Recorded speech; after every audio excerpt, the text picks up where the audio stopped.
every discussion is made up of different kinds of conversations. And in general, these conversations tend to fall into one of three buckets. There's these practical conversations where we're making plans or solving problems. But then there's emotional conversations where I tell you what I'm feeling, and I don't want you to solve my feelings. I want you to empathize, and I want you to relate. And then there's social conversations, which is about how we relate to each other, how we relate to society, the identities that are important to us every day. And they said one of the things that we found is that if two people are having different kinds of conversations, it's almost impossible for them to hear each other fully. And it's impossible for them to feel connected. And that's, of course, what was happening with me and my wife, right? I was having an emotional conversation. She was having a practical conversation. And they're both legitimate conversations, but we were like these ships passing in the night. But the researcher said, we've discovered this other thing. If you can somehow figure out what kind of conversation you're having, and if I can match you or invite you to match me, then even if we don't agree with each other, even if we don't like what the other person is saying, we're going to feel connected to each other. We're going to feel like we've got some kind of understanding with each other. And that's going to create trust and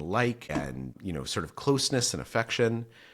And within psychology, this has become known as the matching principle. It says that successful communication requires having the same kind of conversation at the same moment.